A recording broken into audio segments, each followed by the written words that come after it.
Novel محبت سے خدا تک کا سفر، تحریر مہوش صدیق، قسط نمبر 29۔ پتہ نہیں ٹائیگر سر کو وہ سائن ملا بھی ہے یا نہیں، میں خود بھی تو اس سائن کو دیکھ نہیں پایا، پتہ نہیں صحیح سے بنا بھی تھا یا نہیں۔ جے ڈی کا ذہن اس وقت مختلف سوچوں کی ہماجگاہ بنا ہوا تھا۔ ٹائیگر سر، جے ڈی خالی خالی نگاہوں سمیت دیوار کو ہی دیکھ رہا تھا کہ اچانک اسے سامنے لگی سکرین کی CCTV فوٹیج میں ایک نقاب پوش داخلی دروازے سے اندر آتا دکھائی دیا۔ اذلان کو ریوالور تھامے مسلسل آگے بڑھتے دیکھ جے ڈی کو امید کی کرن نظر آنے لگی۔ اس سے پہلے کہ ان آدمیوں کی نگاہ سکرین کی طرف اٹھتی، جے ڈی نے ان کا دھیان بٹانے کی خاطر اپنے منہ سے مختلف آوازیں نکالتے ان سب کو بے اختیار اپنی طرف دیکھنے پر مجبور کر دیا۔ کھول اس کا منہ، کیا بکنا چاہتا ہے؟ جے ڈی کو کرسی پر اتنا مچلتے دیکھ ناصر ملک کو اچنبھا سا ہوا۔ کبیر پاشا سر کو ہلکا سا خم دیتے حکم کی تعمیل کے لیے آگے بڑھا۔ جے ڈی کے قریب پہنچتے اس نے جان بوجھ کر اس کے جبڑے کو زور سے اپنی مٹھی میں جکڑا اور پھر اسے اذیت سے دوچار کرنے کے لیے اس کے ہونٹوں پر لگی ٹیپ دھیرے دھیرے اتاری۔ درد کے مارے جے ڈی کے لبوں سے بے اختیار رہنما آواز برآمد ہوئی، پانی، میرا دم گھٹ رہا ہے، پانی۔ جے ڈی کا حلق تک خشک پڑ چکا تھا، وہ اپنی خودداری بچانے کے لیے ان سے مر کر بھی پانی طلب نہ کرتا، لیکن اب یہ سب کرنا اس کی مجبوری بن چکی تھی۔ اس نے جان بوجھ کر تڑپنے کی ایکٹنگ کرتے ان سب کا دھیان سکرین سے ہٹاتے اپنی طرف متوجہ کر لیا تاکہ ٹائیگر کی جان کسی خطرے میں نہ پڑ جائے۔ اس بات کا فائدہ ڈائریکٹ ٹائیگر کو پہنچا تھا۔ وہ مستعدی سے اپنا کام مکمل کر رہا تھا۔ وہ مختلف راستوں سے گزرتا بنا کوئی شور برپا کیے سیکورٹی افراد کی گردن میں انجیکشن چبھوتے انہیں پلرز کی ایک سائیڈ پر ٹھکانے لگا رہا تھا۔ کچھ افراد کے مزاحمت کرنے پر اس نے انہیں تیز دھار چاقو کے وار سے شدید زخمی کر دیا تھا۔ وہ آواز نکالنے تو کیا ہلنے تک کی پوزیشن میں نہیں رہے تھے۔ دوں میں تجھے پانی؟ پانی چاہیے؟ یہ لے پی لے پانی۔ ناصر ملک طیش کے عالم میں آگے بڑھا اور اس کے منہ پر زوردار تھپڑ مار دیا۔ اس کے کچھ ہی سیکنڈز کے بعد ناصر ملک نے اپنی شعلے برساتی نگاہوں سمیت پاس موجود ٹیبل پر سے پانی کی بوتل اٹھاتے جنونی انداز میں سارا کا سارا پانی اس کے منہ اور سر پر گرا دیا۔ ملک صاحب، مجھے معاف کر دیں، میں آئندہ ہمیشہ آپ کا وفادار بن کر رہوں گا، پلیز مجھے مت ماریں۔ ناصر ملک کو واپس مڑتا دیکھ جے ڈی ملتجیانہ انداز میں گویا ہوا۔ اس کی غیر متوقع باتوں نے ان سب کو حیرت کے مارے ششدر رہنے پر مجبور کر دیا۔ ان کے تاثرات دیکھتے جے ڈی نے دل ہی دل میں خدا کا شکر ادا کیا تھا۔ ہاں پاشا اب موت کو سر پر دیکھ کہتا ہمارا وفادار بن کر رہے گا۔ ناصر ملک ایک بار کسی پر بھروسہ کرتا ہے، صرف ایک بار۔ ٹائیگر کی آمد سے انجان وہ سب لوگ جے ڈی کی بے بس حالت سے خود کو لطف اندوز ہوتا محسوس کر رہے تھے۔ میں تو کہتا ہوں اسے ابھی کے ابھی مار دیں، کم از کم دلی سکون تو ملے گا نا۔ یار اب ہم چاہ کر بھی ایسا نہیں کر سکتے۔ ناصر ملک کے لبوں نے بے اختیار گہرا سانس فضا میں خارج کیا۔ اس بار تو آپ اس کیوپی کی دوستی کے ہاتھوں مجبور ہو گئے، ورنہ اس کا بھیانک انجام ہی باقی سب کے دل دہلا دینے کے لیے کافی تھا۔ آئندہ کوئی بھی مائی کا لال ہمت نہ کرتا آپ کو دھوکہ دینے کی یا پھر آپ سے غداری کرنے کی۔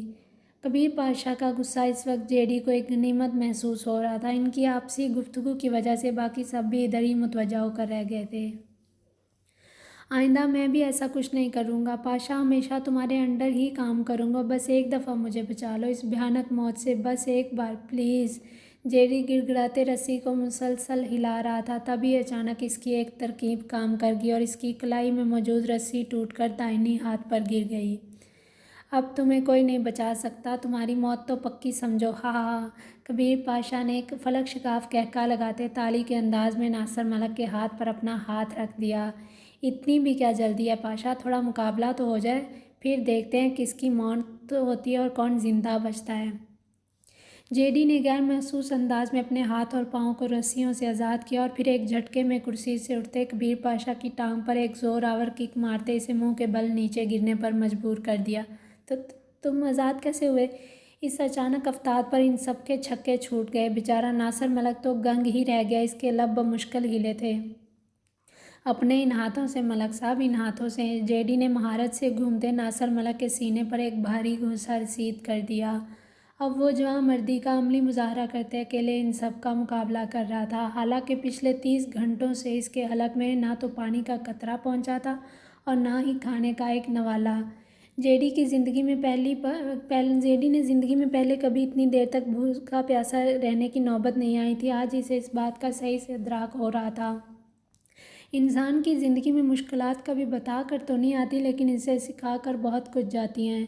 لڑتے لڑتے اچانک ناصر ملک کا سر ٹیبل کے دائیں کونے سے ٹکرایا۔ تبھی اچانک اس کے ذہن میں ایک کندہ آن لپکا۔ جیڈی کو پاشا کی دھلائی کرتے دیکھ اس کا ہاتھ بے اختیار ٹیبل کی نچلی سطح کی طرف گیا، جہاں اس نے ایمرجنسی صورتحال کے لیے ایک گن خفیہ طریقے سے چھپا کر رکھی ہوئی تھی۔ ہاتھ اوپر کرو جاوید، چھوڑو پاشا کو، اگر اب بھی ذرا سا بھی ہاتھ ہلایا تو یہیں گولی مار دوں گا۔ گن کو دیکھتے جیڈی کے ہاتھوں کی گرفت ایک پل کے لیے کمزور پڑ گئی۔ اسی بات کا پاشا نے فائدہ اٹھاتے اس سے اپنا آپ چھڑوایا اور تھوڑی دور جا کر کھڑا ہو گیا۔ پکڑو اس کو۔ ناصر ملک نے بائیں ہاتھ کے اشارے سے دونوں آدمیوں کو نیا حکم صادر کر دیا۔ گن تھامو پاشا، ذرا سی بھی حرکت کرے تو گولی سے اڑا دینا اس کا بھیجا۔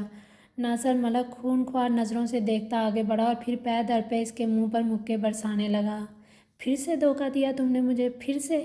ناصر ملک بپھرے شیر کی طرح اس پر جھپٹنے کے انداز میں حملہ کر رہا تھا۔ اس کے اپنے ہاتھ بھی زخمی ہو چکے تھے کیونکہ جیڈی نے چند ہی پلوں میں ان سب کی اچھی خاصی دھلائی کر دی تھی۔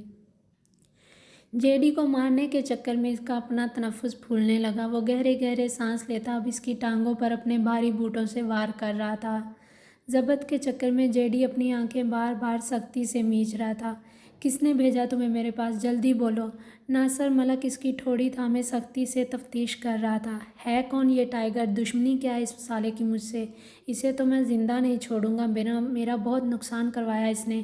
اس کے خون کے ایک ایک قطرے کو اس سارے نقصان کی بھرپائی کرنی ہوگی۔ ناصر ملک کا غصہ اس وقت ساتویں آسمان کو چھو رہا تھا۔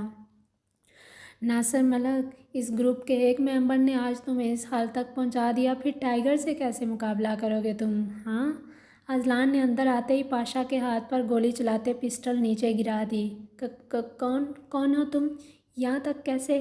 خفیہ آفس میں اچانک اس انجان نقاب پوش آدمی کو دیکھ ناصر ملک کی آنکھیں پھٹی کی پھٹی رہ گئی تھیں۔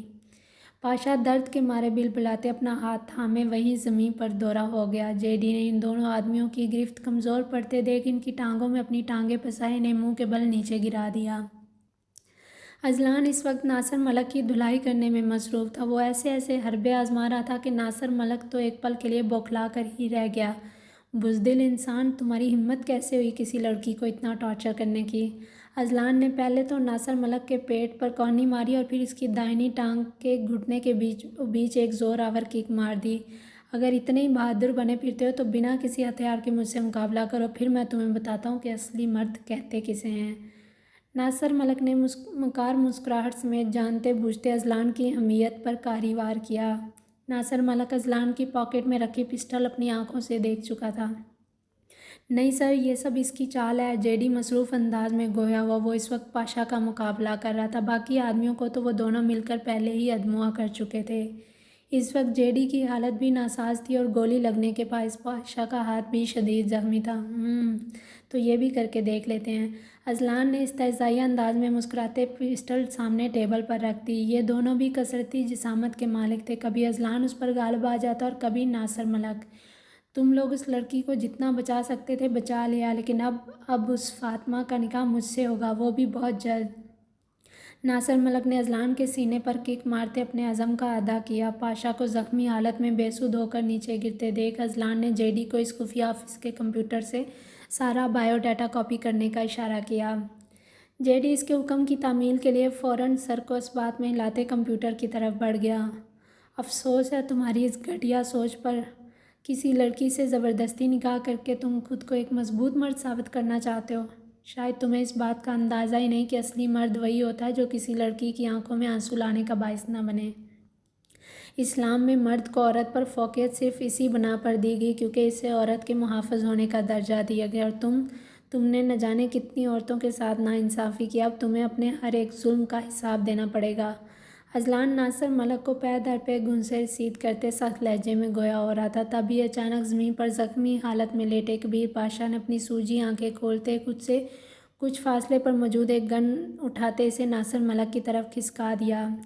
چونکہ ناصر ملک تو پہلے ہی اس موقع کی تلاش میں تھا، اس نے نیچے جھکتے فوراً اس گن کو جھپٹنے کے انداز میں پکڑا اور پھر اس کے ٹریگر دباتے ہی کمرہ دل دوز انسانی چیخوں سے گونج اٹھا۔ مسلسل فائرنگ کی تھرتھراہٹ نے اس کمرے کی در و دیوار تک کو ہلنے پر مجبور کر دیا تھا۔